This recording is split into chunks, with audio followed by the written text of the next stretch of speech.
Halo guys, welcome back to JNF Family. Kembali lagi dengan saya Suryani. Hari ini adalah hari yang sangat berbahagia karena akhirnya kita bisa membuat video lagi.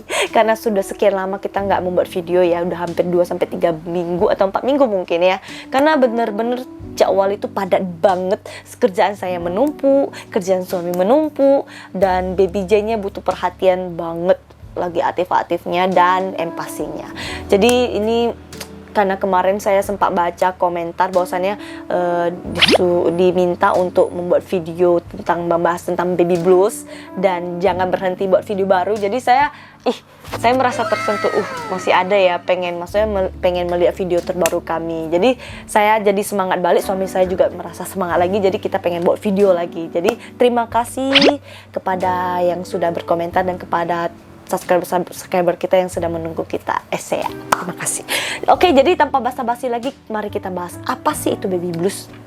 Nah, awalnya itu baby blues itu saya tidak percaya, dalam arti bukan tidak percaya sih, saya tidak menyangka saya bakal terkena baby blues ya, karena ya saudara-saudara saya, kakak saya, abang saya dan lain-lain tidak pernah mendengar apa itu baby blues. Saya pun sendiri pun membacanya pun hanya di Google sedikit saja, bukan baca sih, tidak sengaja terbaca ada tentang baby blues. Jadi saya hanya baca sekilas, entah apaan ini, nggak pernah dengar toh dari orang tua kan. Jadi saya nggak peduli amat gitu ya kan. Jadi saya cuma baca sekilas, oke, fix, lewat. Nah, pas hari H saya melahirkan, saya merasa something wrong gitu loh. Ini bukan diri saya, ini bukan sesuatu yang pernah saya alami gitu loh. Kayaknya ini gejala yang pernah saya dengar gitu loh. Saya langsung search Google, saya langsung cari tahu apa sih itu baby blues. Langsung saya tahu, saya kena baby blues. Suami langsung saya ceritakan ke dia, langsung saya kasih tahu saya terkena baby blues sepertinya. Dia langsung searching dan cari tahu lah bagaimana cara mengatasinya. Oke. Jadi baby blues itu sendiri adalah perubahan hormon ya. Itu satu kayak mana ya, ada dua jenis sih, yaitu baby blues dan depresi ya, depresi pasca melahirkan. Ada dua hal itu. Yang baby blues itu dia lebih ringannya, yang kalau pas depresinya itu lebih beratnya. Jadi kalian harus bisa membedakan ya. Jadi kedua hal ini berbeda. Yang baby blues itu hal yang wajar, yang hampir 50-80% wanita mengalaminya. Sedangkan yang depresi ini lebih berat. Jadi kalau sempat kalian sudah mengalami ciri-ciri ini, nanti saya bakal kasih tahu kok. Jadi kita bakal lanjut terus. Jadi kok sempat kalian mengalami hal ini, kalian harus mencari dokter, ke psikiater. Kalau enggak nanti bahaya sih menurut saya. Oke, jadi saya bakal ngintip-ngintip sedikit ya tentang apa itu baby blues, ciri-cirinya dan lain-lain. Kayak saya bakal ngintip dan saya langsung nyeplokkan ke kehidupan saya sendiri. Itu ada atau enggak, oke. Pertama, penyebabnya itu tersendiri. Penyebabnya itu adalah perubahan hormon dari kita masa mengandung sampai menyusui. Perubahan hormonnya itu jadi hormon kita jadi kayak terombang-ambing. Jadi kayak ada hormon testosteron atau apalah begitulah ya. Saya kurang mengerti, nanti suami saya bakal letakkan ke sini.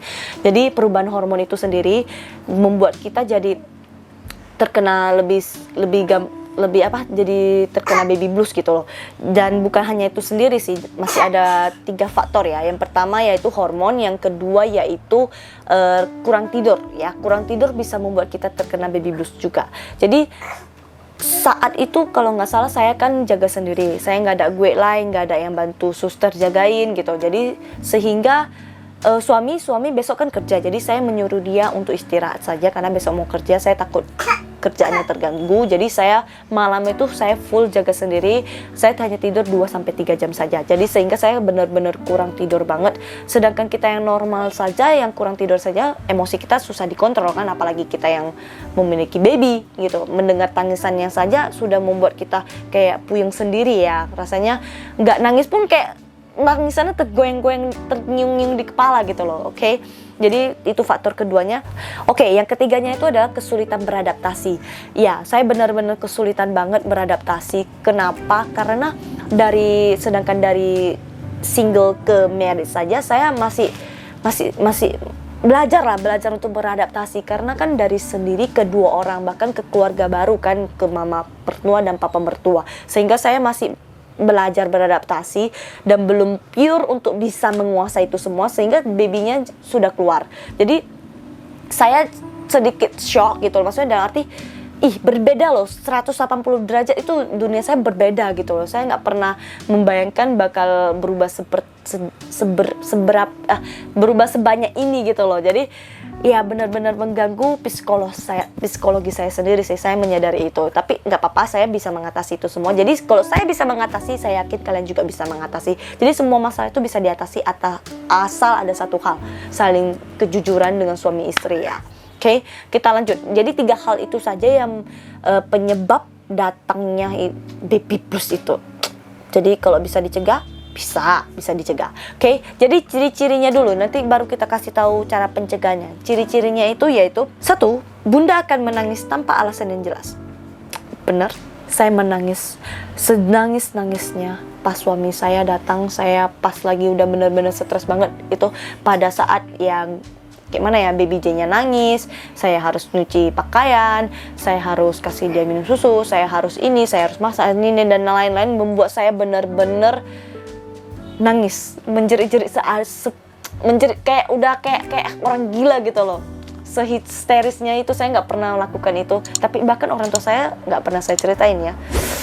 Jadi terbongkar deh, nggak apa-apa. Jadi saya benar-benar nangis histeris gitu, jadi benar-benar kayak ngeri, saya takut, saya becus nggak jadi orang tua gitu, saya takut, jadi sehingga saya nangis, saya stres sendiri gitu loh. Oke, yang kedua adalah bunda merasa mudah kesal. Oh bener dong, maksudnya dalam arti suami gerak ke A langsung emosi, suami gerak ke B langsung emosi, padahal dia nggak salah apa-apa dulunya, tapi gara-gara kena baby blues ini kita jadi serba salah lah gitu lah, mau dia apa, mau ngapain, mau berdiri aja salah gitu, apalagi jongkok gitu loh. Contohnya begitu. Yang ketiga adalah cepat merasa lelah. Ya cepat merasa lelah sih kayaknya gara-gara kayaknya semua mami baru yang baru melahirkan pasti merasa lelah ya. Jadi itu hal wajar sih. Lalu yang keempat, hilangnya atau tidak memiliki rasa percaya diri. Itu benar sekali. Saya benar-benar gak merasa percaya diri. Padahal saya pernah ngurus keponakan saya sendiri gitu loh. Dalam arti saya bisa jagain dia, ganti pampers dan lain-lain. Tapi kalau ini langsung ke 24 jam jaga, jadi saya ciut gitu loh. Dalam arti saya bisa nggak ya? Aduh, ini kalau nangis kenapa ya? Padahal saya ngerti dia kenapa, tapi rasanya bener gak ya gitu loh. Rasanya ciut sendiri gitu loh. Saya nggak pernah begitu sih dalam kehidupan saya. Jadi ya saya juga terkejut sendiri. Oke, lanjut ya. Yang kelima, bunda akan mudah tersinggung. Ya seperti yang saya bilang tadi, yaitu kita sensitif. Jadi kalau si suami bilang, kamu hari ini cantik banget deh. Oh jadi kemarin nggak cantik ya? Jadi sensitif banget ya gitu ya guys. Jadi bagi para suami tuh harus hati-hati ngomong, mending diam aja. Tapi kalau diam pun kena sensitif juga ya. Kenapa sih kamu diam? Sekarang kamu udah bosan ya sama aku ya? Gitu loh. Jadi sedikit cerita-cerita lucu ya, biar nggak bosan. Lanjut, bunda akan sulit untuk istirahat. Ya pasti dong, kita pasti susah istirahat. Kenapa? Karena kita jaga baby 2 jam sekali bangun, 2 jam sekali bangun. Ya itu hal wajar. Lanjut, dampaknya bunda akan enggan untuk memperhatikan si kecil.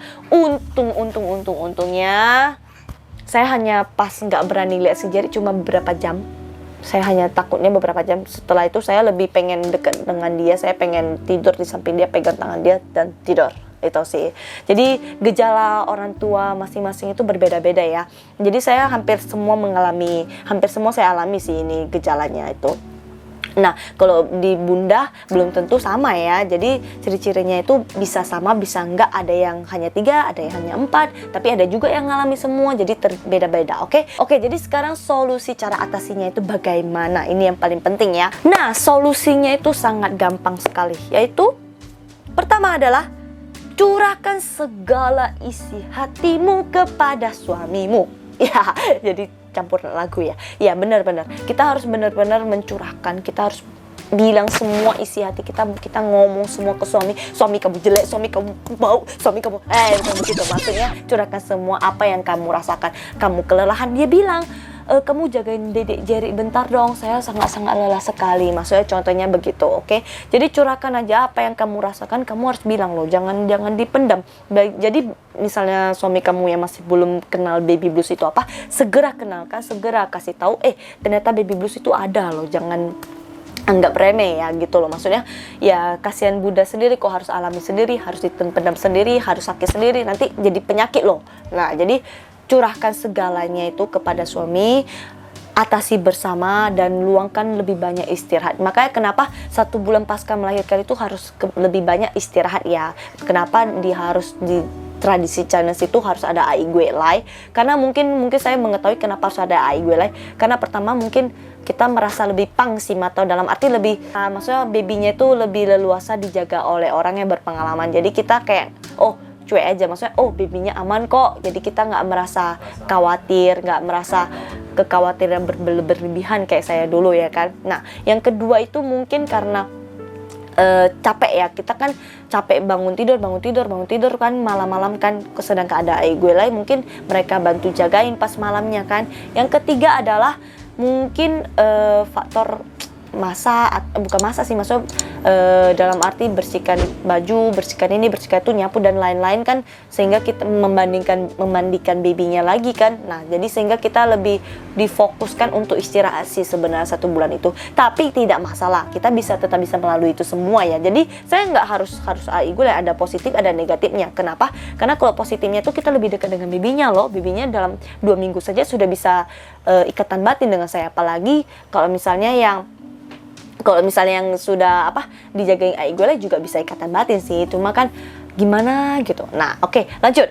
Nah sekarang kita sudah tahu nih cara mengatasi baby bluesnya itu. Jadi saya ingin kasih tahu, bukan hanya gejala baby blues saja, tapi ada satu gejala lagi, yaitu yang seperti saya bicara di awal video itu, yaitu depresi ya, depresi pasca melahirkan. Oke, itu yang lebih berbahaya ya. Kalau baby blues itu biasanya 3 sampai 14 hari aja sih biasanya. Tapi kalau lebih dari 14 hari, lebih lama dari perkiraan waktu yang saya bilang tadi, itu sudah masuki masa depresi ya. Itu depresi itu lebih harus diawasi, itu benar-benar harus cari dokter psikiater ya, karena itu sudah berbahaya ya. Kalau misalnya sudah lewat dari 2 minggu kita tidak reda, jadi kita tuh udah harus tahu ya gejala dari depresi postpartum itu, yaitu 1, sulit tidur, yang kedua adalah cemas, yang ketiga adalah panik, yang keempat adalah menangis secara tidak terkendali, mungkin berlebihan, maksudnya dalam arti sampai 2-3 hari atau 5 hari gitulah ya. Yang kelima adalah depresi postpartum, juga cukup umum, jadi jangan takut untuk mencari bantuan. Jadi segera konsultasikan ke dokter atau ke psikiater. Jangan diem saja. Jadi harus kasih tahu ke suami, kayaknya saya masih merasa cemas nih, belum berhenti nih, kayaknya sudah memasuki depresi. Jadi kita coba konsultasi ke dokter yuk gitu loh. Jadi kalau misalnya kita oke, jadi kita bisa cari ke konsultasi dengan dokter gitu loh. Jadi sehingga kita dapat temukan solusinya. Nah, jadi setelah kita berbicara panjang lebar, bagaimana kita maksudnya bukan solusi sih, bagaimana pencegahannya itu, yaitu mungkin kalau cegah mungkin yang pertama kita harus banyak istirahat aja ya pastinya ya. Yang kedua adalah coba kenalkan baby blues ini kepada suami, maksudnya kenalkan secara dini. Jadi kalau misalnya ada perbedaan dari istri, sudah harus tahu ya kalau bahwasannya ini istriku kena baby blues nih, jangan dibuat kesel lagi nih gitu maksudnya, atau kasih dia lebih banyak istirahat gitu. Karena kita tidak pernah bisa tahu sih, maksudnya kita sendiri mungkin kita tahu kayaknya diriku ini nggak seperti dulu deh, tapi kadang kalau kita tidak pernah mendengar kata baby blues ini, mungkin kita anggap itu hal wajar, padahal itu tidak wajar. Oke? Jadi semoga video ini membantu. Ditunggu video kami selanjutnya. Oke? Bye.